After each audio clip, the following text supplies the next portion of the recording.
We're a minute late. We are a minute late, and we're sorry, but welcome everyone to the 29th iteration of Hoops Hobby Hangout. Hope you all are having a good week. Today, we are very excited to talk multiplayer cards. So cards featuring multiple players on the card, and we hope that if you are here now, so that's either via Instagram on my Instagram, Sack Kings Cards.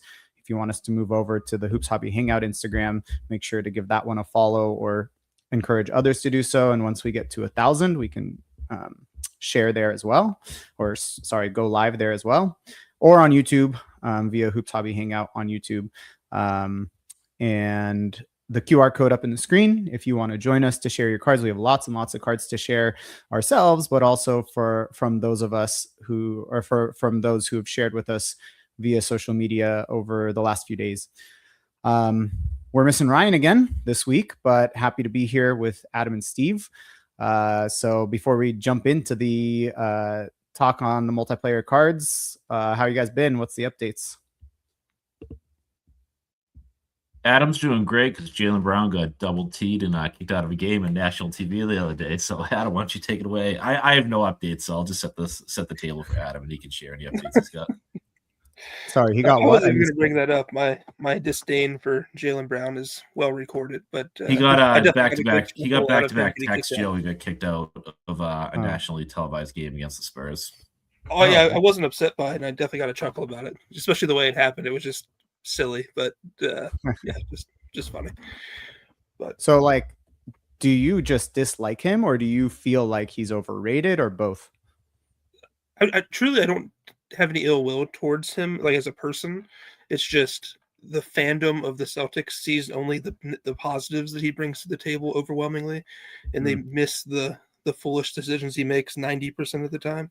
Okay. And I get hung up on that when it's like he's not the 10th man on the bench and he makes a good play every now and then. For the majority of the season, he's going to be known as the number one option we had, and he has played better this year than he has in years past with giving more of a role to him. But there's many times where he's the number one or number two guy, and you see him make the biggest boneheaded decision on the court, and you're like, how's that possible? You're a 10-year player, and you're supposed to be the star of the team or the second option on the team. So he just frustrates me from that. Right? Yeah. Nice. Well, congratulations. I'm sure that I'm happy that you got to see a game without him for the whole time. And Darren is here hanging out with us. What's up, Darren? And he agrees. That's not what I said, Darren. That the Celtics suck. So you twisted my words. Hey, Depp. Nice. Very cool. Awesome. I did get one. Yes, Sean. Still talking about. No, I didn't bring it up. I did not bring up Jaylen Brown. My piece has been said about him. I think as long as you're here, we're probably always gonna have a running joke about Jaylen Brown. It's fair. We'll see if the Celtics win it all again and he wins another Finals MVP. It's going to be tough to argue against him. But anyway, I have lots of cards actually that I got. I don't know that they're necessarily worth anyone's time, but I'll share a couple things. The first one is kind of you always hear the stories of sellers that try to, just don't treat you the best or whatever. And I got a story of one where the seller actually did me right. So I want to share that. So it's a really cheap card. Actually, it's probably a player that most people don't remember if they ever knew. I'm trying to get it out here of the shipping contents. But it's Topps Triple Threads. I think it's 0607. Oh yeah, 0607. Quincy Doobie, RPA.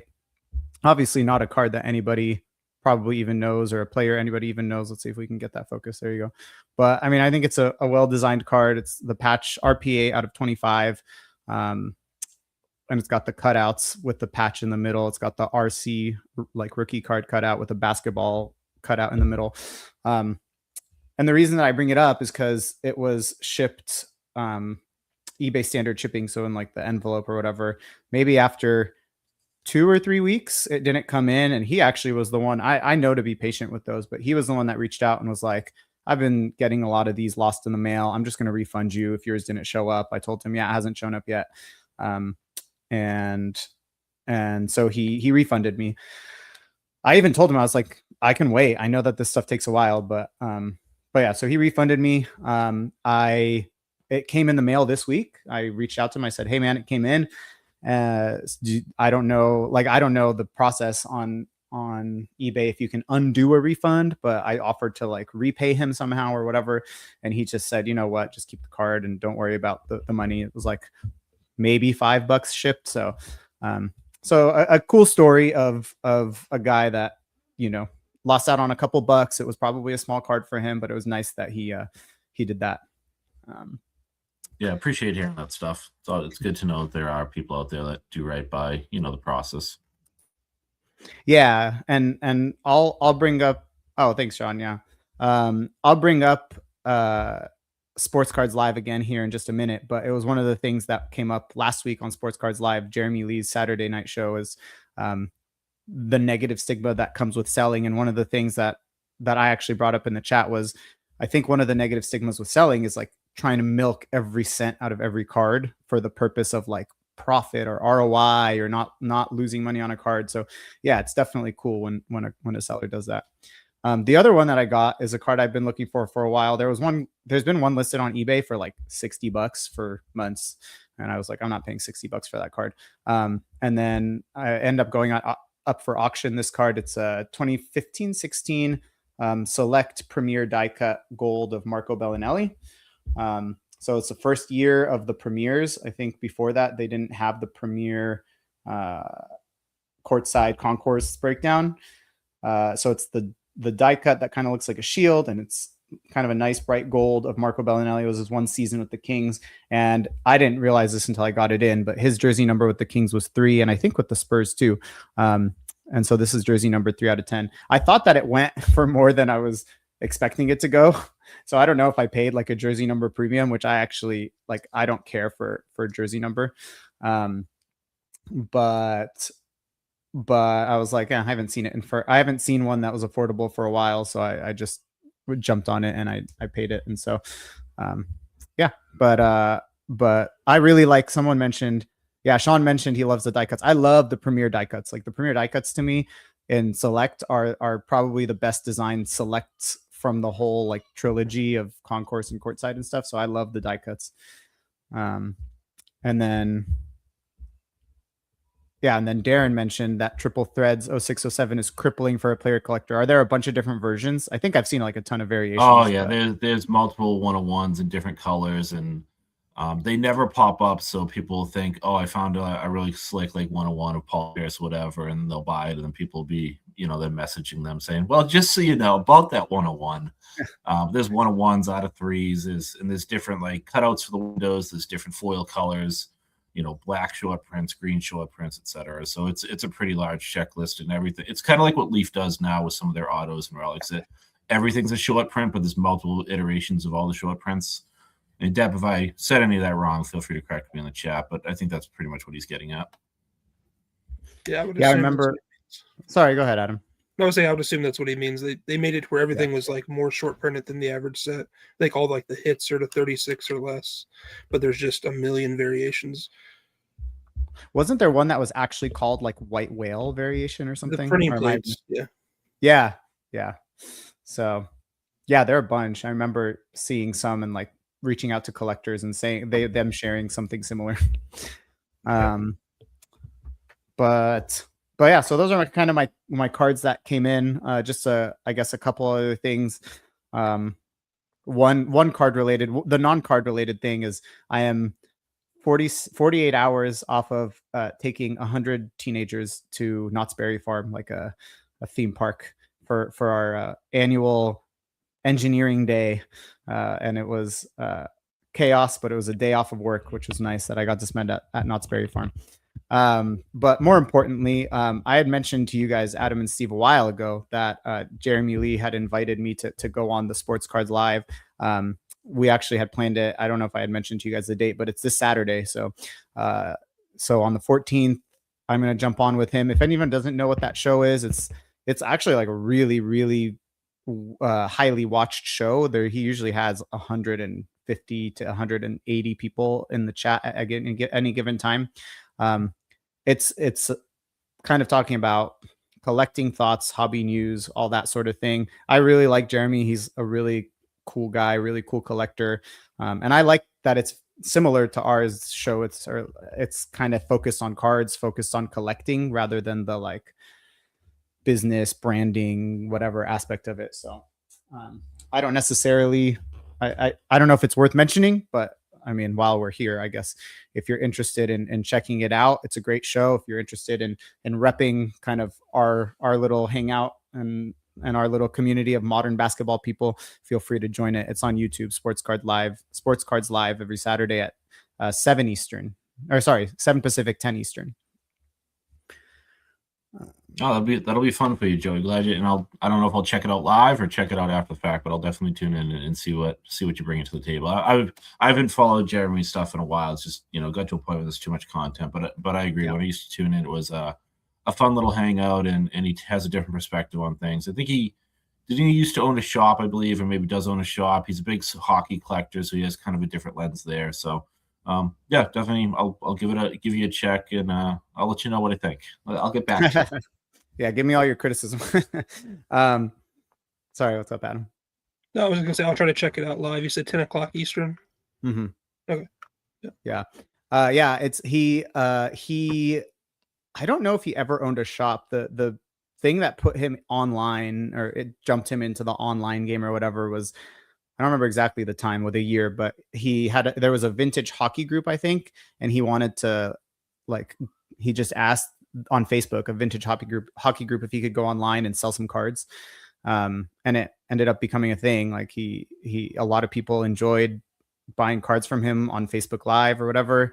And then he thought, oh, I could just turn this, maybe I could turn it into a normal, like a regular thing. So he made a Facebook group, Sports Cards Live, where that was the initial thing. Is, he was just selling. It was a place where you could sell cards live. Well, kind of like a Whatnot, I guess, but that was kind of the idea. And then eventually he thought of taking that over to YouTube and kind of just turning it into a more of a content thing. So that's what it turned into. And I think it was more of an hour or two with a single person, but then it developed a year and a half ago or whatever into a similar to what we do, but it's kind of his show he hosts. And then he has regular people that come on every week. And then someone like me, or he just has different collectors every week that come on, and he has like rotating spots or whatever. And it's usually whatever topics he wants to talk about that day, or that week. And then they cycle through, and everyone kind of gives their thoughts. The chat gives their thoughts. He's great about like highlighting chat opinions and chat and other collectors and what they say and stuff like that. So yeah, great guy, great show. So yeah, so that's that part. If you haven't checked out his stuff, like he has a new project, The Hobby Spectrum. He has a book that just came out. If you want to check out his stuff, it's called Pops and Comps. I don't know if that's representative for what we want to talk about here, but it's, I haven't personally read it, but he does great stuff. So anything else you guys have before we jump into the topic? It's a big topic today. I got a couple of pickups I was going to share. Yeah. I've been trying to get a Porzingis card. I know I normally collect legends and stuff. Obviously, winning the championship, I've been after one. I finally got one the other day. Nice. Flawless. Nice little game used flawless patch auto there. I like it. Yep. Celtics, of course. 24, 25? Or 23? 23, 24. Gotcha. And then I got one other one. I think I showed this set once before, but Ultimate Archetypals. Olajuwon is one I needed and popped up. Love that set. Are you chasing the set, Adam? I'd like to. Yeah. I don't have the West, and that's the only other big name in the set that I'm missing. Cool. Yeah, the amount of holo foil on that, it's just kind of unrivaled. I mean, where else do you see that much holo foil? Yeah, it's definitely a unique design. I like it a lot. It's busy, but it's clean at the same time. Like there's a good spot for an auto. The autos are bold, but you get a lot of different. The foil obviously catches you, but you've always got like the image of the player fills up a lot of the card. Like it's a good blend of a not something you see in an autograph set often, where it's that well blend of an auto spot, but a good design card. Yeah, those are great pickups. Let's see. Sean mentions that the jersey numbered Porzingis from your patch auto set is on ComC. Ah, they can't get there. Oh, yeah. If it's Good luck. If it's a flawless and it's on ComC, it's probably under ownership of this one specific seller that is not very fun to deal with. Is there a flawless monopoly on ComC? Yep. Okay. Of game use NBA and NFL patches. And at one point I did the math, because you can actually sort by sellers on ComC. And at one point for the two sports, he had like 85% of the population on ComC, and his prices are. Part of me really thinks that he just loves flawless, and he uses ComC to like post his collection. Like it's that rigid of a seller. Wow. So if it's anyone else, Sean, then keep working at it. If it's that one particular seller, then Godspeed, sir. I don't know how well you'll do with that unless you want to pay full price for it. Do you know who that seller is? I don't know if you're avoiding saying, but I believe he goes by user handle Tomac, TOMAC. If I've got the right seller in mind. That does sound like a familiar name that I've seen. Okay, cool. Awesome. Well, let's jump into. Oh yeah, he mentioned. Sean said it's Tomac 16. So good luck to you. All right, so let's jump into the multiplayer card topic.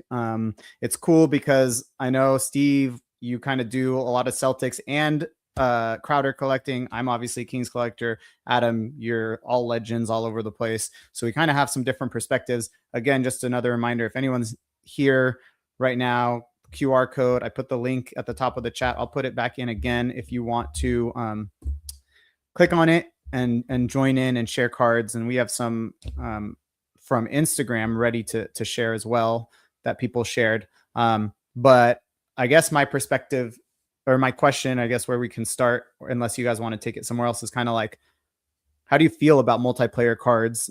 And I guess, Adam, I'd want to start with you, because I think for team collectors, it's kind of cool.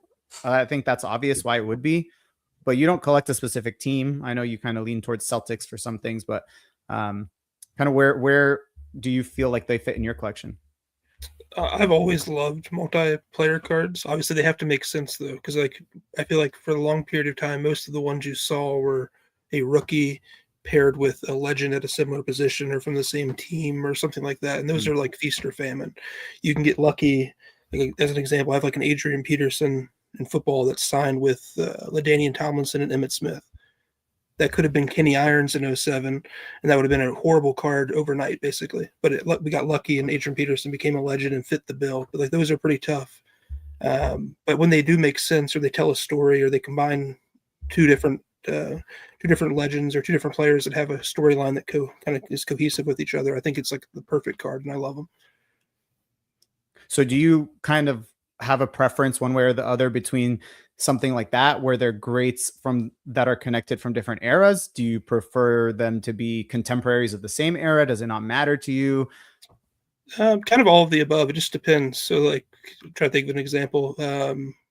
Like, players that all played were contemporaries with each other in the 60s, being together is really cool. But then it's also really cool if you have like the same position, or a player that is like maybe mimicking another player and having them on the same card. Like, I have, as an example, like a George Gervin, Kevin Durant dual autograph. People say Durant is like a modern George Gervin. So that's kind of like a cool kind of comparison. And then you have things where it's like you have a legend, and then you have a rookie, and then you have the two of them together, and it becomes a successful player or whatever, and that works too. And it doesn't have to be a contemporary, but I think that makes sense for me anyway. Nice. I know you mentioned. Sorry, go ahead, Steve. No, I was gonna jump in and just build off that a little bit, because part of what made me think about this topic and throw it in our private chat is Adam's been a big influence on me enjoying multiplayer cards, specifically autograph cards, because one of the very first conversations I probably ever had with Adam about our collecting styles was about autograph cards, right? And for me, we just talked about the Akeem that Adam has. It's like a perfect blend of a really nice shot of the player, some good foil, a large spot for an autograph. And I used to think of dual or triple autograph cards as just getting too busy, right? And I know Adam's got some UD black cards that even have more than that, those many autos on it. And then, and I'm just going to show off cards while we talk. Adam made a great point at one point as far as the autograph cards go, to just like bring up that both those players, if you get an on-card autograph, touch that card, right? So here's a Paul Pierce, Jason Tatum passing the torch, which is used to be, I would say, an iconic set for a few years. And just thinking about, those guys have, been part of the Celtics. They both won a championship, and they both held this card. They signed it. From the WNBA perspective, the Gumake sisters, this is a card that, like, obviously they're sisters, but just two of the leading players of their time, especially in Nneka, is just like one of the all-time greats. And then obviously one of my favorite cards in my collection, the Redemption Bird Magic dual auto, right? So yeah, I used to not be huge fans of cards like that. And you're going to be able to see with cards that I hold up, Adam has convinced me to spend decent amounts of money. So I've got a dual KG Pierce auto on card, a dual Larry Bird, Paul Pierce auto on card. And all just with that perspective in mind that, they're cards that both players interacted with and tell a story. So it has to, and I agree with what you said, Adam, there's got to be a connection there, right? So, and this will be the last thing I say, and then I'll shut up for a second, Joey. I brought a card that I don't like, right? And so this isn't an autograph card, but this is it's from 12-13 past and present, right? So the whole premise of the set was past and present history of the WNBA, or not of the NBA. It's Scottie Pippen, Paul Pierce prime jersey. So yeah, it's cool to have a Pippen jersey. It's the, a little bit of a multicolored piece of the black alternative Bulls jersey. It doesn't do anything for me though, right? Like, it doesn't really tell a story. I guess they were both, wings that use their size really well, that were sort of more of that slower, more like use their size, their weight, their muscle to get around, but it doesn't tell a story. So this is probably not a forever card for me.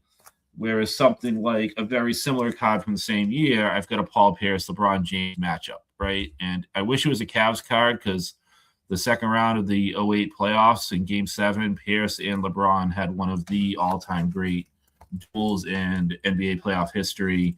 LeBron has talked about Pierce being one of the toughest matchups he's ever had. So that tells a story for me. So, and plus, obviously, LeBron having a game-used patch from LeBron's really cool, but it's got to have a connection.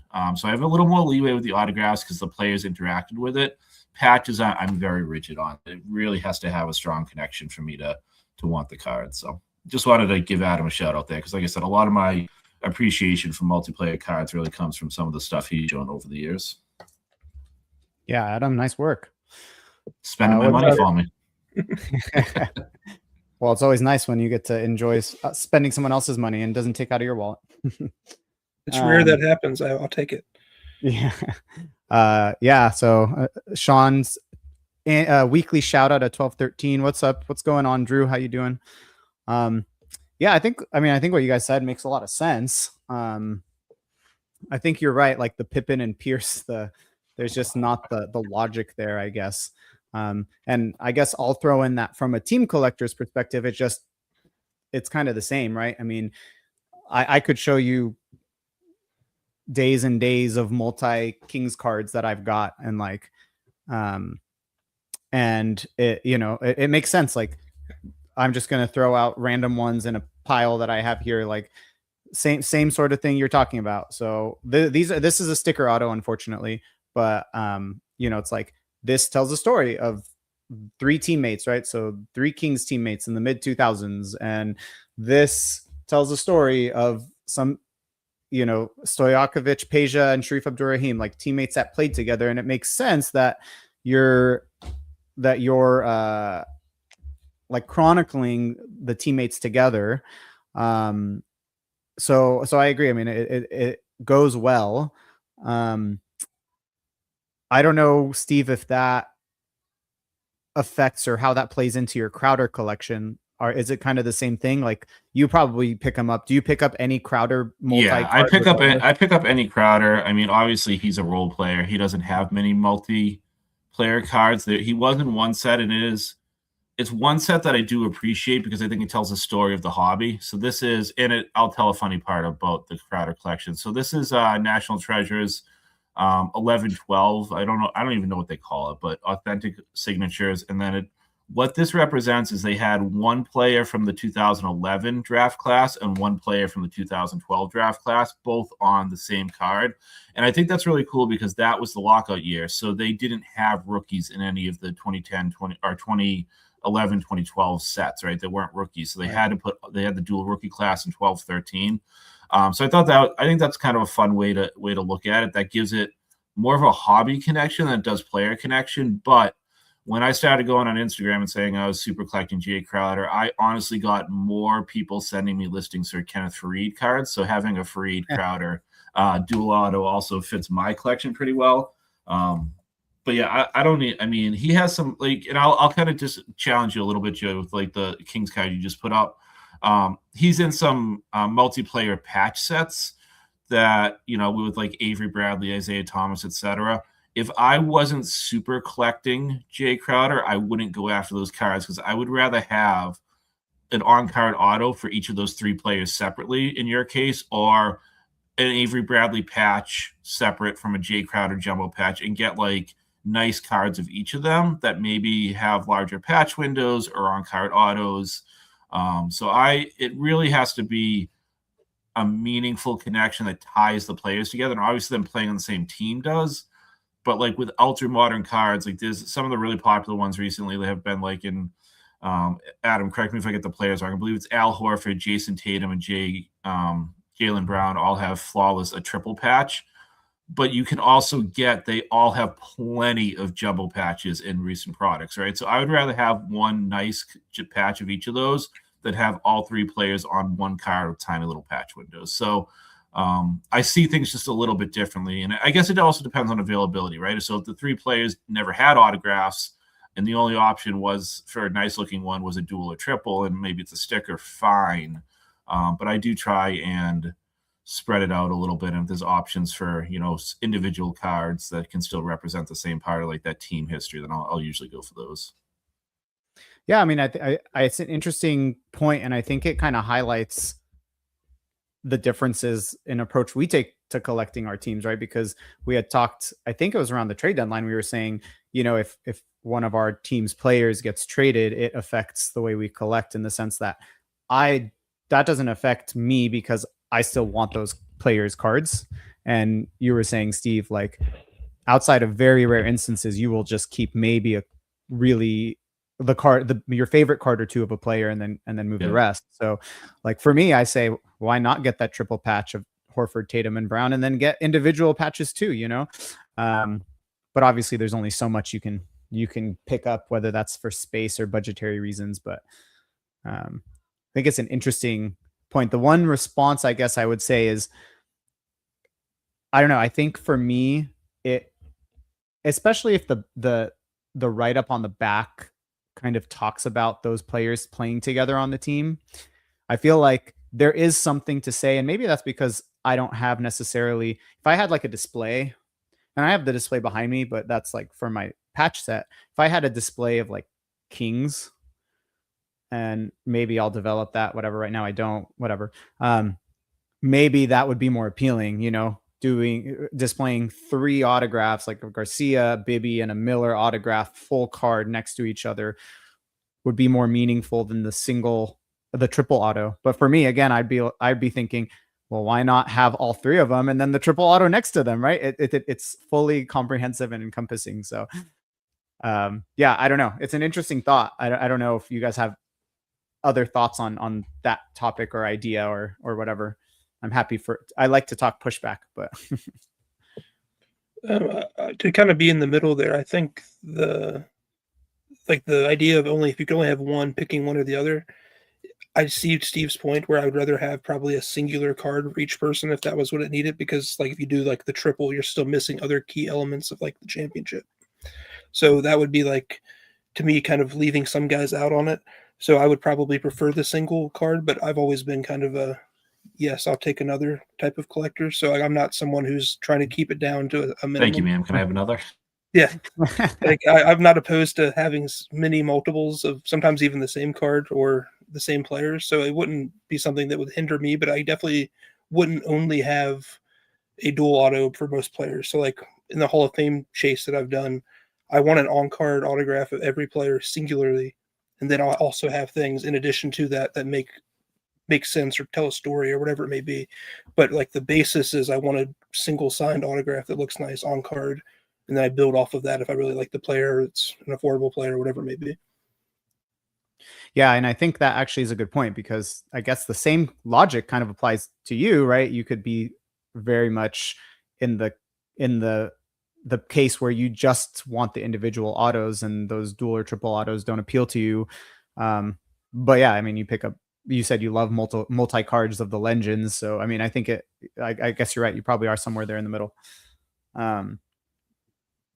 Yeah, like just to use an example, like Michael Jordan, for example, he's way too expensive just to frivolously buy everything you see. And for Mhm. me, you could probably save money. Actually, I know you can save money by getting multi-sign cards with him with other players that are also great. It's just not on his level, and that's an option. But for me, like in order to kind of keep everything uniform in terms of the Hall of Fame collection, I wanted a on-card just Michael Jordan autograph and not one with Magic Johnson or not one with Julius Erving or whoever else it may be, even if they're contemporaries or whatever it may be. It just doesn't work for me. I want it just that. And obviously, the price of it is too expensive to then just frivolously throw thousands of dollars somewhere else to get one with those other players that isn't necessary for me when I can get something I prefer. Yeah, actually, I'm glad you brought up the cost because it's something I wanted to talk about. Because I know that Steve, one of the cards you have that you shared in our post or whatever was the Magic Bird Dr. J triple, their rookie, the Magic and Bird rookie. It's interesting because obviously that's the way the card was released and that's the way it was distributed. I know what your answers are going to be, I think, but maybe you can prove me wrong. And I'm probably an idiot for my thought, but obviously there's a reason that's the most expensive version of those cards because Magic and Bird are together. Well, they have Dr. J, one of the greatest players of all time with them. I don't know if there are other versions. You guys know if there are other versions of that card or sorry, other cards in that set where Magic and Bird are together, or is that the only one where they're together? That's the only, so one, if I really want to be a stickler, I'll tell you that that's not a multiplayer card because those are 3 separate cards all connected together through perforations. Sure. But no, so that's the scoring leaders card, right? What's known as Bird and Magic's True Rookie. There are other, so if we, and not even to be a pain in the ass, if we think of those as 3 separate cards, there are other Larry Bird, Magic Johnson, and Dr. J cards in the set, the minis top sets Right. on different iterations as far as like team leaders, rebound leaders, assist leaders that have higher numbers. So they're not considered true rookies, but that's the only one that's considered a true rookie for Bird and Magic, if that's what you're asking. I mean, that's a lot I probably didn't know, but so That's when you also the say only one with them together. right. I think that was more of what he was saying. Bird and Okay, Magic yeah. get combined. Well, I guess so. You say it's the true rookie. Is it so? It's the base card, or the scoring leaders is different than a base card? Do they have a separate base card in that set? No. Okay. Yeah. I mean, so I guess what makes it the true rookie over a different? You said it's different cards, so like over one of the other multiple cards put together that contain Bird. Why isn't that other card the true rookie? I don't have an exact science of an answer to that. It's a card I've always liked, but it's so plentiful. I've never bought one, as crazy as that sounds. But to me, it's like I want to say one of his other ones, like the next best player on it's like Jack Sigma. I want to say on one of them. Like who wants like a second, third, fourth year, whatever it is, Jack Sigma card with Larry Bird when there's an option for Magic Johnson, a co-rookie, and Julius Erving. So I think it's part of it's just popularity. Like if you're going to pick one to have, why would you not pick the best version? Right, but if what you care about is having a Bird rookie, Well, don't all there's of certainly them? people who don't care about having a Yeah. Right. Magic rookie and buy the Bird rookie, and there's people who Yeah. even buy just the single panel of Bird and save Totally. 95%. But the Which I think purist, for me would be the way to go personally if I was sure, looking for yeah, one. if that's all you Yeah. care about. But like the purist in terms of the card, that's the way people are going to want it and always have and always will. And I Right. think I understand why more people want it that way for sure. And I the same thing always comes up to me when it comes to personally Duncan autos, because Duncan has those.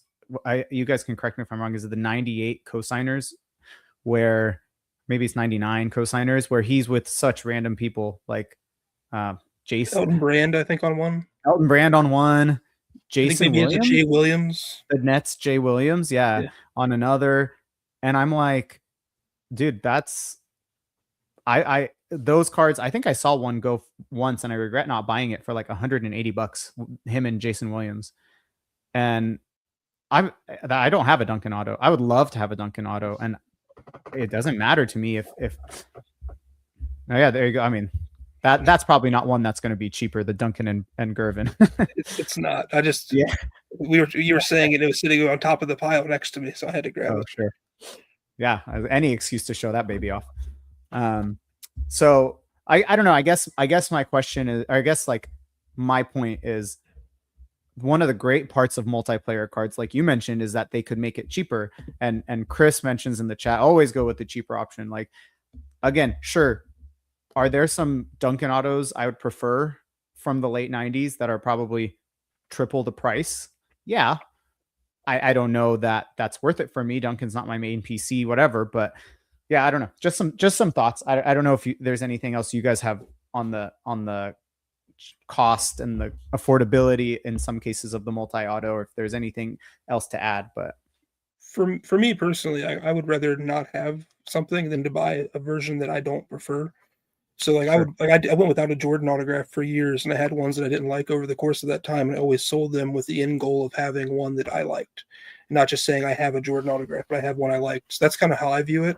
I wouldn't just buy a Tim Duncan autograph in the cheapest variation because of Jay Williams being on it.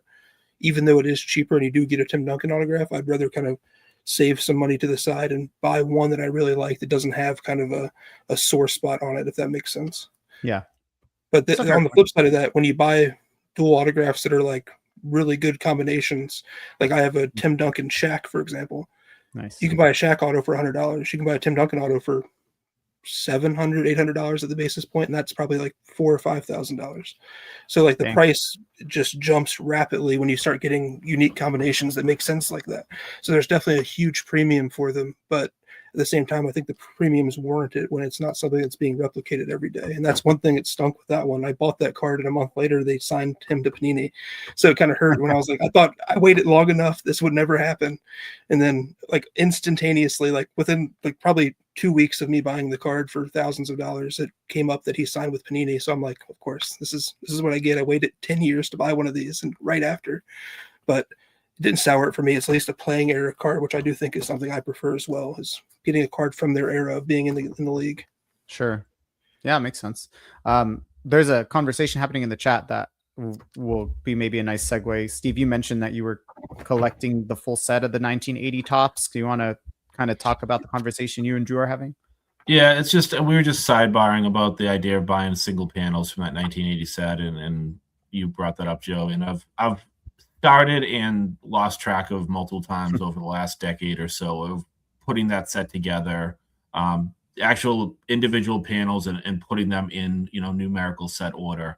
And I have a couple. I honestly don't even have a checklist set up right now. I just have a binder with some tobacco card sized pages in them and the cards organized. I've, back in my Beck and Blowout days, I would trade for them, or people would send duplicates. I haven't even got to the point of like chasing individual players yet, but it's one of those side projects. I mean, we all have those side projects, right? You start them, it sounds good, then you get distracted by other stuff. So, and finding, like, I know we said the word, what's considered the true rookie for Bird and Magic, like finding the individual panels for that card is still not easy because people aren't separating them and didn't separate them, and they're still, like I went on to ComC, the panel of a Bird rookie from the Jack Sickman card is like $18. So I'd assume the one from the Magic Johnson card is going to be, not huge money, but it's going to be real money. So, and there's a couple panels in there that are desired to show up printed. So I keep losing track of it, but maybe someday I'll finish it. Is there a difference in those panels other than? Yep. Yeah, the different cover, because one's like scoring number, one's rebound leader, or scoring leader, rebound leader. He's got, I know Bird's got 3. I don't know how many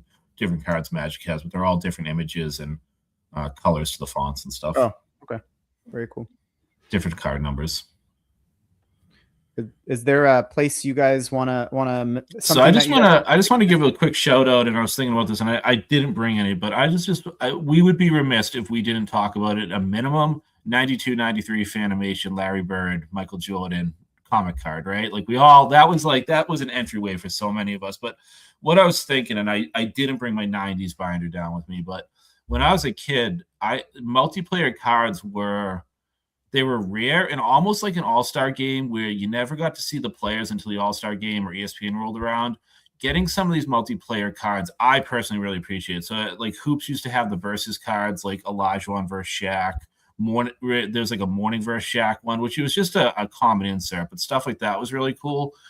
But nowadays, I wouldn't care about that at all. If there was a Tatum versus Halliburton insert, I just wouldn't care about it. And I found that interesting. I don't know if it was more of just the kid in me or the rarity and the nuance of it. Yeah, we just couldn't talk about multiplayer cards and not at least mention that Bird Fanimation card. That got so many people into collecting and thinking differently about cards. That was such a chase card, and the PSA 10 of that card still sells for, I don't know why you'd buy a PSA 10 of that card. It's such a high print card, but for those that like that stuff, that a PSA 10 of that card still goes for big bucks. I've never heard of that set before. That's what? Yeah, I know. I'm a degenerate. We can't be friends anymore. Yeah, I mean, I've mentioned before. I've never seen them, so I can't say that I don't like them. But maybe because I'm not a fan of the artsy cards like those or the Kabooms or the Downtowns. Like I'm just not into that sort of thing. Adam is just, for those that aren't watching the video, Adam is just trying not to like laugh in Joey's face. Right? Laugh in my face. It's just funny comparing them to Kabooms. It's like completely different eras, and like the people who would be interested in that have no interest in Kabooms. I would say at a 90% rate. So it's just funny putting them together. Are they not though? Both the artistic kind of rendition, no, like from a baseline, yes, they are artsy. Yeah. Yes, I agree. But like the person buying that card is like nostalgic versus the person buying the Kabooms like a case hit douche. I don't even know how to say it otherwise. Yeah, but the thing with the Fanimation cards is you got to put it in context. So 92, 93, Shaq had brought, first, Dave Robinson and then Larry Johnson, then finally Shaq really was bringing eyes that were baseball collectors over to basketball. But we were also in like, I'm not a comic collector, but in my mind, a really hyped for comics as well and animated series on TV. So the whole thing was about sort of blending the comic culture. And it was only, I think, a 5-card set. I should know I probably should know all the players. I don't. But Gary and Drew are bringing up some good discussion about some of the early to mid 90s stuff. And one of my favorite sets back then was, and I think this is cool because this is a set or a theme that's carried throughout the years, was Magic's all rookie team, which was, I remember it being during the Kid and Grant Hill rookie year, but it'd be Magic Johnson would have a little write-up of his take on the draft pick, and it would be sort of his silhouette in the background or not, depending on the year. And then it would have the player featured. And then, Topps did, I'm going to misname it, but Topps did like Bird's all rookie team or Bird's autograph, where it'd be Larry Bird signing, along with Adam Morrison, our draft pick. And then we had Kobe's all rookie team when Hoops or Threads or whichever set Panini put it in. So those were always fun. And then, the Skybox Showdown series. That was a great one. 93, 94, Skybox Showdown, team leaders. So there was a lot of fun stuff in the mid 90s that were sort of in they were sort of like your common inserts in your hobby boxes. They weren't huge chase, but they were players that you just didn't see a lot of. You kind of heard, you read about in Beckett. So I think the early to mid 90s did some really nice stuff with multiplayer, just inserts. And I just thought we should, name that a little bit, because I know most of the stuff we collect is a little bit either more modern or higher end. Yeah, and it's a great shout out. I was trying to frantically pull up the stuff that you were saying. You went too fast for me, but this is a copy of the Skybox Showdown series, if anyone is unfamiliar with them or whatnot. But yeah, so this is Drexler and Jordan. Yeah, so that's one of the ones. I feel like it may be Drew saying it's a little bland for his taste. So yeah, I mean, obviously different strokes. I couldn't find any of the all rookie ones that had a good picture of both, Magic. Yeah, they did them different years. The one that I threw out there for you was not one that had the silhouette in the background, but gotcha. And then I think I don't know if there's anything else we want to discuss. I do want to end this by just giving Adam like 10 minutes or so just to flashcards and we can all gawk at them. Joey, and then we'll go through the Instagram ones too. Yeah. I did want to let you know that I did bring one Kings related card with me. So this is an Upper Deck Black. Let's give you 10 minutes for that.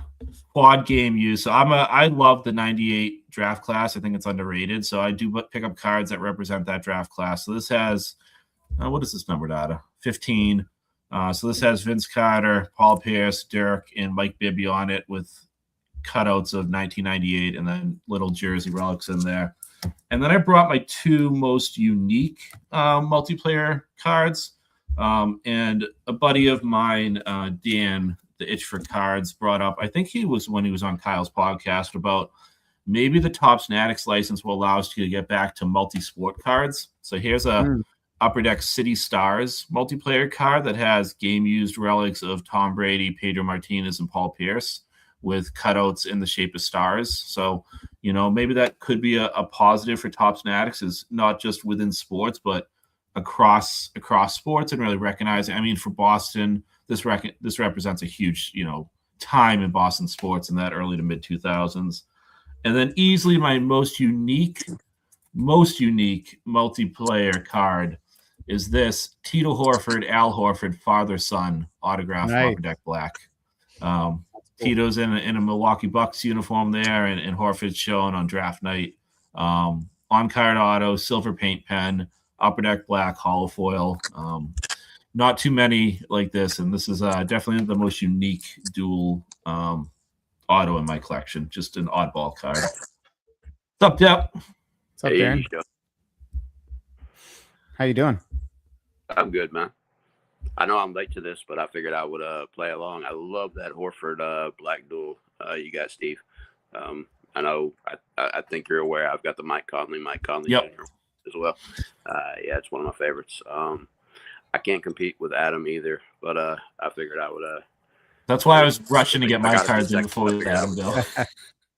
So you got the random, like y'all kind of talking about like the tiers of them, about how there's like themes and like how there's like different spectrums. So there's like the random pairings, like all the like rookie class and stuff like that. This is one of the recent ones that I got.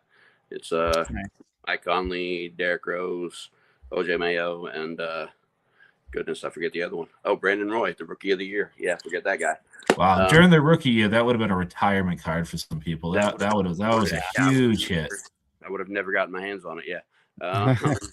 And then also from Upper Deck Black, just again, a random assortment of rookies. They had a 1 year they did octo jerseys and octographs, and I know Adam's probably about to put down an octograph that outweigh. No, you don't have an octograph. I could have sworn you had a. Okay, so this is the 1 of 1 octo jersey. It's got my dude Brewer in the bottom corner there, and a whole bunch of other pretty much nobodies. Unfortunately, LaMarcus Aldridge, Rudy Gay, and Brandon Roy are on the back, but the other guys are kind of that one was a little bit rough. But the octograph, a little bit better assortment. This is just the gold 2 to 5. Oh, nice. You got Rudy Gay, Randy Foy, Brandon Roy, Ronnie Brewer, Andreas Bargnani, Tyrus Thomas, LaMarcus Aldridge, and Sheldon Williams. So it's a little bit better selection of guys there. And then you got the team-specific ones. You got this guy from Upper Deck Trilogy, which was always one of my favorite sets. They did kind of that thing that Adam was talking about, how there's usually like a rookie on there, and then there's kind of a present sense guy and then a guy from the past. So this is for Utah Jazz. It's number 2 out of 3. It's a auto jersey of Adrian Dantley, Deron Williams, and Ronnie Brewer. And then you got this guy that I absolutely love. It's my second best pull ever.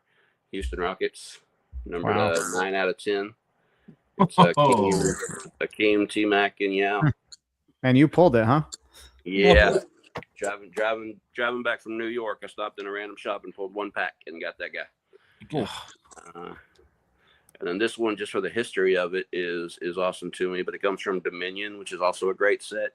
But a lot of the rookies are usually not game used, but this one is. It's numbered to 10. It's of that Cavs championship team. Nice. LeBron, Tristan Thompson, Kevin Love, and J.R. Smith. I really wish J.R. Smith wouldn't have been on the card, but it's okay. And I can't stand that dude.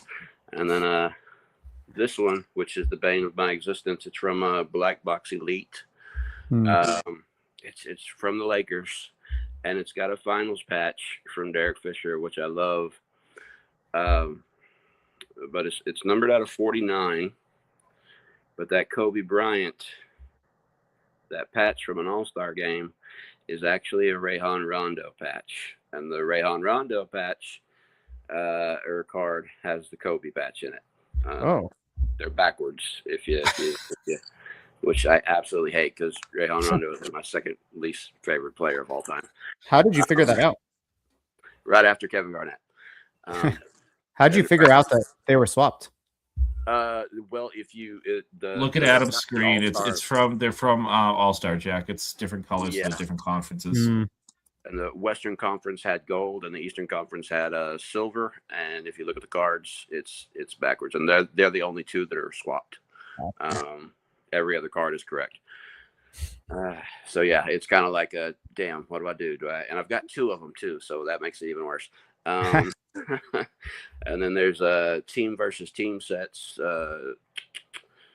Joe, you might appreciate this one. It's got two teams that I absolutely, well, not two teams, because I'm gonna say it. I've never been a fan of Sacramento. I'm sorry, man, but I have been a fan of these two players. I've collected these two guys for quite a while. So it's Is this compare and contrast? Nice, yes. yeah. Joe Johnson and Sean Marion, which Joe Johnson's my dude, and so I collected Phoenix Suns at the time, and nice. You got it's just jersey pieces, but it's still that's cool.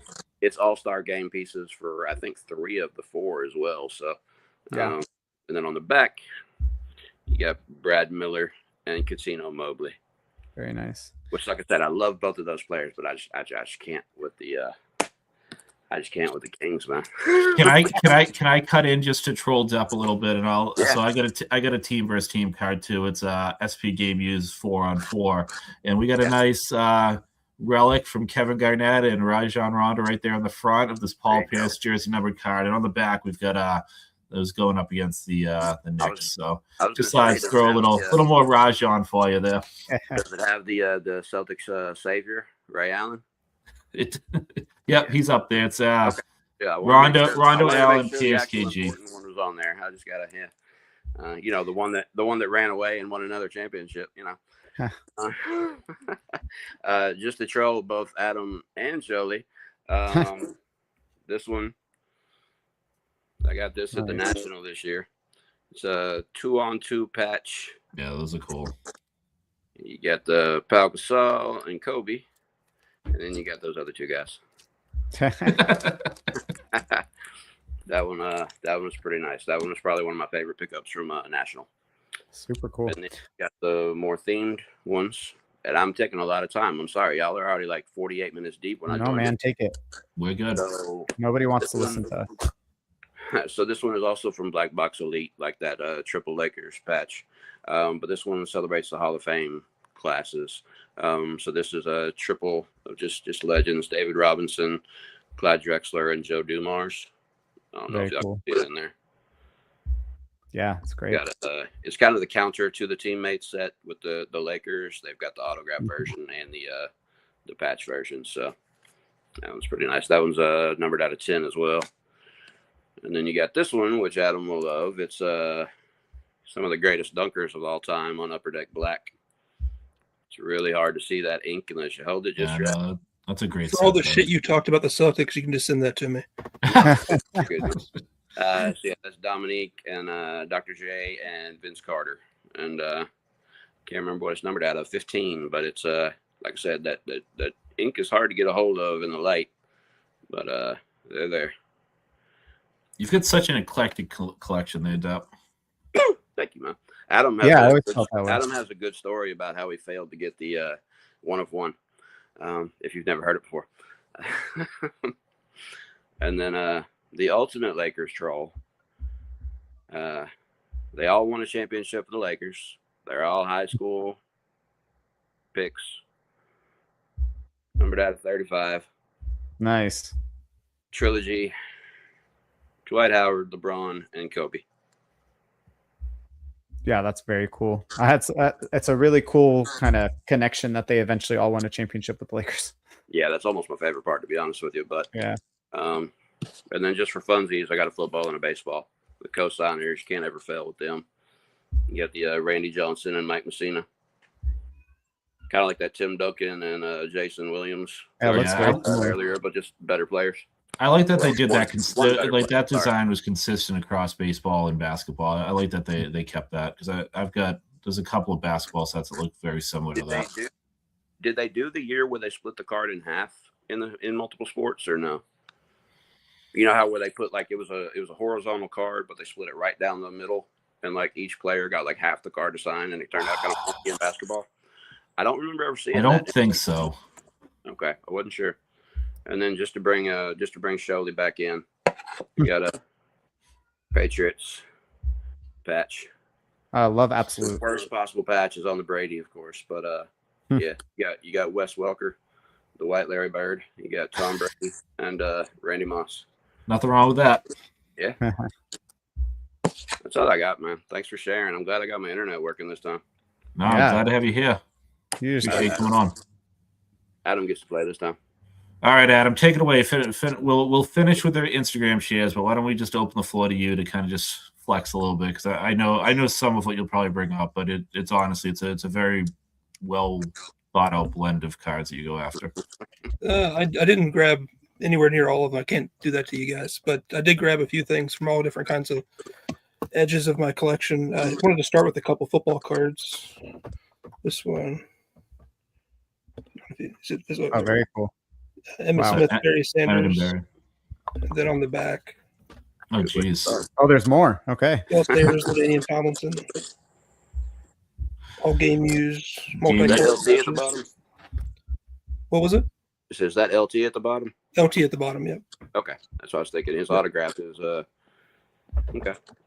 And then my favorite card of all time happens to be a football card that's multiplayer, so I had to grab it.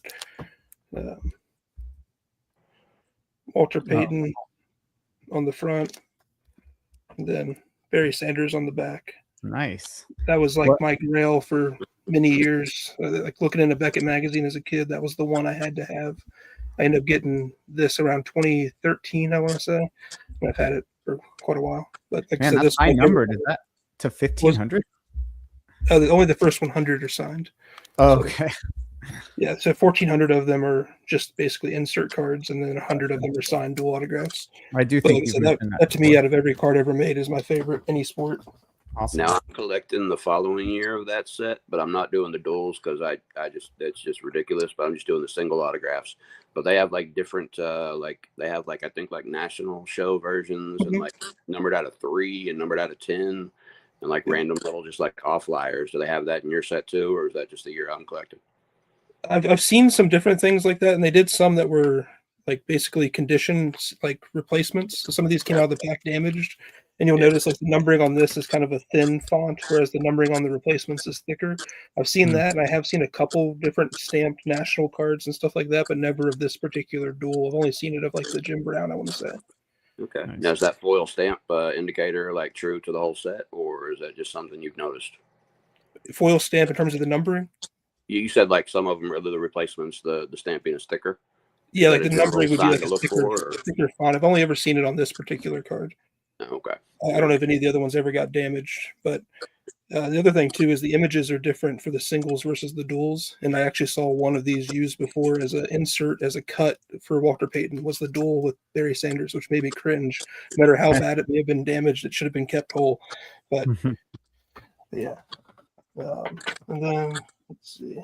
We were talking about that Shaq Tim Duncan. I didn't have it pulled out, so I pulled it out afterwards. Oh, awesome. Numbered to 50. And I mean, I know obviously it's because of the year it was printed, but I love that it's a Lakers Shaq auto with a Duncan, just because of that with the Western Conference battles they had. Agreed. I wouldn't have probably bought it if it would have been any other Shaq there. Let's see. I've got a few things here. I think this is the same set you had your Rockets triple from. Yep. Russell, Bird, Pierce. I didn't realize those were acetate. Oh, that's awesome. Yeah, clear acetate. These are almost like so thick they're like glass. Glass, yeah. Yeah. There's that one. Russell Olajuwon. Jeez. Let's see. This was a little bit different play on it, but I really like these. The Russell That is a kind of very cool patches. play. Yeah, those Bill Russell. Yeah. I'm still looking for one of those. It's funny, Adam, you bring that up. So it's the flawless Bill Russell memorial patch set, the one where they're all 1-on-1s. That hadn't even come to top of mind for me as a dual player set, but you're absolutely right. That's one of the most recent sort of high end chase cards. I completely forgot about those. Yeah. Yeah, this was like my first Russell autograph I ever got, like 2008. So 1-of-1 with Elgin Baylor. Whoa. It was very cheap back in the day, and I was very thankful I've had it for so long. Like I said, it was probably 08 or 09. I got this one. Man. Decent card, yeah. Yeah, it's not horrible. Let's see. I'm starting to fall over on it. Let's see. I've got silver out of 25, Bird and Russell. Very nice. And then I've got the gold to 5 as well. They just keep coming. Ho hum. Yeah, like I said, I got stacks over here. So we can go a while. But Bird, Havlicek, Russell, triple. That one's a 1-of-1. Oh, Crazy. so just a 1-on-1. Another Bird Russell duel. It's kind of another acetate backboard. Yeah. That's cool to them signing both on the backboard like that. Yeah. Yeah. Let's see. I grabbed a couple booklets. I may have shared at least one of these before. But Yes, the booklets from Preferred. The Celtics one there. That's awesome. Yeah, the teams. It's cool the for a different team tags, collector. and then for Lakers, Celtics. Very cool. I leave those on my desk. I don't really post cards around my office area, but I leave those on the desk. There's nothing to really fade or anything on them. They're pretty cool. Yeah. What's those? These are a bunch of exquisite cards. I really like these. The enshrinements. I think I've shared those before. Yeah, that etched foil is great. Yeah. Finalists from Exquisite. I always laugh about this one because it's just funny to think of the Bucks being in the Western Conference, but Oh yeah. Bucks Celtics. Bought this one at the National. Traded for it, but That's Russell very KG. They're that's an exquisite inscriptions, but they haven't inscribed it. Is that Correct. common for that year? Thanks for pointing out the flaw. Thank you. Is that I'm just wondering, is that common for that year? Is that just these two? Is that everyone in the set? It's every one of theirs in the set for sure, but there's definitely other people in the set that weren't inscribed. They're not alone. Like I have a Gervin Robinson. I might be able to find it. It's I think inscribed only on one of them. If I'm not mistaken. That was quicker pull than I expected. But so, Well, I mean, he kind of gives like a Bible verse, but like that's definitely if he puts Iceman, he should put the Admiral, and that would have been so cool. But that would have been awesome. Yeah. That's a great card, though, those two. another one of those etched hollow foils. Awesome. Russell has 3 different variations in this. This one with Bill Sharman. He has one with John Havlicek, as I drop it. That one, and then he has one with Arnie Rison I didn't pull out. I love that Russell Honda one there because with Havlicek being on the bottom, there was such like a linear, clean auto, and then Russell's sort of more artistic one on the top. I think that combination there is one of the best looking dual autos. That's definitely my favorite one. And they only have this other one with it, the other year of enshrinements, but that year that you were talking about is definitely my favorite. Yeah, I agree with Depp. This is really a museum. I'm sure you could do that with single player cards too, but crazy, man. I didn't pull out very many patch cards, but this is one that I was switching over to UD Black. Yeah. But oh. And your UD Black collection is quite extensive. I only grabbed a few, but I really like these. Willis Reed patches are extremely tough to find. Walt Fraser's not overly common, but comparatively similar to what Depp was showing off. This one's Samson, Ming, and Olajuwon, the three bigs. The Rockets team one. Yeah. But as he said, they're kind of hard to get the ink to really pop on them. What doesn't have an issue with that, though, is the golds in that set. There's a couple. Oh, yeah, that does pop well. Yeah, these are really these cases are scratched to hell and back. I don't care about that at all. But I'm showing too many cards to pop the fronts off all of them. Let's see. This is one that Steve mentioned before when you get like multiple players. This one's stickers, unfortunately. But it's the 1/1 Oscar, Bill Russell, Jerry West, Elgin Baylor. If that bothers you, I'll take it. Yeah, it's probably the closest thing to a Kings card I'm going to show tonight. One of my favorite cards in my collection, Sam Jones, Bill Russell, 1/1 Platinum. Yeah, like amazing. That like the platinum foil on UD Black is unbeatable. I agree. It's one of my favorite things. Bird Magic. Yeah, talk about. I mean, that's a combo where anytime you can get them together, it's like can't miss. Yeah, it's hard to beat. I have the non-patch gold of that as well. Bird, Pierce. Obviously, there's a theme here with a lot of Celtics. Sure. Nash, Stockton. Oh, that's cool. And I like that the purple on the Suns and the purple of the Jazz kind of goes together. Yeah. And then I grabbed a couple chronology cards as well. Got 3 favorite UD sets here.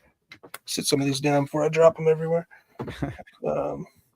This one happens to be sticker. It's just kind of a cool combination. It's the only card I'm aware of that Cowens has with some of these other guys. But Bill Russell, Larry Bird, Dave Cowens. And on the back, it's got Heinsohn and Paul Pierce. I really like these. Even though they're pretty cool. Yeah. One of my favorite insert sets. I have a bunch of these chronology contemporaries. So Dave Cowens, Havlicek on this one. But I don't even know how many in this set. There's a ton of them. But they're all really cool combinations and pretty unique. A lot of them are not redone in any other sets that I'm aware of. Sam Jones, Kobe duel. This is a gold to 10. That's chronology as well, right? Chronology, yeah. Nice. And then one more of those. This is just the silver, which I actually like better because it's numbered to the jersey number. So instead of 10, it's 6. That's Dr. awesome. J and Bill Russell. But that was all I pulled out. That seems like quite a bit, man. That's insane, dude. Depths in the chat just drooling at some of the cards. I know. I mean, how can you not drool over all that? What did the Instagram Hangout have to share, Joey? If you want to stop pulling stuff up and sharing, I'll try and add some narration to it. Yeah, the audio side. Pretty quick, but we got here Chris Wadashiwa 05 on Instagram. He did a lot of Panini stuff, so lots of cool Panini cards. This is Essentials Dynamic Duos it was Durant and Curry. Then these top class ones, I agree. Like he said, best aesthetics, and I'll try to go back. Best aesthetics to cost ratios, like those cards are great. Yep. Amazing foil. That's Durant and Booker together. The Origins Nucleus cards. I have one of those for the Kings, and then the Factions cards from Status. So some really cool cards. That was the Warriors ones. While you pull up the next one, I'll just say I love Status, and I love that set because that was a year with like Kyrie Irving, Gordon Hayward, even maybe the Morrises were even in that set. There's not many combinations for the Celtics that I love, but they had like great. So they had like the '80s Lakers were their own trio. So yeah, that's a fun set if you just want to represent your team. It's a pretty large insert checklist. Yeah, they did a good job with Panini with like some of those team cards for sure. Yeah. Then Hoops Hobby shared a bunch of stuff. This was the ticket for 4. Those are, I think there were 2 years of the ticket for 4 from Authentics that had 4 I'm players. not familiar with those. That's cool. Yeah, and I actually can show a couple of those. I'm not familiar with these ones. The upper deck floor triples. So the floor cards from a team, the class of cards that had like common draft classes. Yep, So I'll just go back. Yeah. So this is the Pacers floor triple, the David Robinson, Reggie Miller, 87 class of card. There's a mirror image card where you have the one up and one facing up, one facing down, and these are the atomics from Bowman's Best. And then I'm not familiar with this one, Give and Go. So 2 players from the same team. This is Reggie and Jamal Tinsley. But just real quick before we go to the last one, I'll share those sticker fours. I have a couple because they're part of a Bibby collection I picked up. But it's cool because you see, like, again, the contemporaries. So this is Bibby and Rip Hamilton on one side, and then Sean Marion and Kwame Brown. Is that on the other side? Yeah, Kwame Brown. So I don't know how related those are, but and then on the other one of them's 0203, one's 0304, I think. There's again Sean Marion, there is Shane Battier, and then Vince Carter and Bibby. I like Vince Carter and Bibby next to each other. So little Flair Authentics love. Yeah. And then the last one we've got is from Q's Cardboard. So Aaron, he's been here before. He's jumped on before. He showed some cool 90s ones. Sorry, I think they start over here. So some cool 90s ones. And he specified that they did cool stuff in the 90s with the college multis. So I'm not familiar with these, but these are like the collector's choice stuff. And then you can see like the 03 Matrix ones. We can't see anything because you're not sharing. Oh, geez. Thank you. Let's try that again. I thought I could go the whole time without doing that, but let me go back to those. So yeah, those are the college ones from the 90s that he mentioned. Yep. There's some fun stuff there. And then, he mentioned the shadow ones. So he brought up like shadow cards. I'll go back to that as like a multiplayer card. So it's an interesting one. Interesting look at multiplayer cards. Like these are Jordan on the Sakali and the Douglas, and then I think it was Jerry West on that other one. So nice. So just some cool stuff there. I know we went through all that quick. I feel like the last 20 minutes has been sharing some crazy cards from Darren, Adam, Instagram. You don't have any thoughts on before we go? I just think it's a good way to look at the depth of multiplayer cards and how they can bring a different angle to a collection. So whether it be helping you get relics of a play you wouldn't otherwise get, or represent a favorite matchup, or 2 teammates that worked really well together. And it's when you start looking at all the different cards that people collect, you really realize that they've been part of the hobby. I mean, we didn't talk about the 70s and stuff, but they've been part of the hobby, and they have been cards that people have appreciated for different reasons for many decades. So I thought that was a fun reflection. I know showing off cards nonstop doesn't always work and translate long term, but I think for this exercise, it really helps to kind of highlight the breadth of and depth of multiplayer cards and why they're fun. Yeah. Yeah, I would agree. I think there's like a kind of a stigma around multiplayer cards that a lot of people don't like them. I think because of the commonality of seeing them with kind of weird pairings or people who don't pan out. But when done properly, I think they're some of the coolest cards, and I think most people would agree with that if they just kind of saw those rather than what you see come out every year in new products where it's some random rookie and the best player on that team paired together. And that usually doesn't work out. But if you go and kind of look for the better combinations, there's a lot of them out there that are really cool, and a really cool way to pair different eras or different players in different positions on the same team or whatever it may be. Yeah, awesome. I think that's a great summary and a good way to go out. So, of course, keep on sharing those multiplayer cards. We could continue the conversation elsewhere, and whether that's Instagram, hobby boards, whatever. Hope you guys had a good time kind of looking at the breadth that Steve was mentioning. Thanks for everyone that was hanging out in the chat. Chris, Darren, Sean, Gary, everyone that was hanging out. Have an awesome rest of your week, and we will see you next week for another Hangout. See you guys. See you guys. Do well, everyone.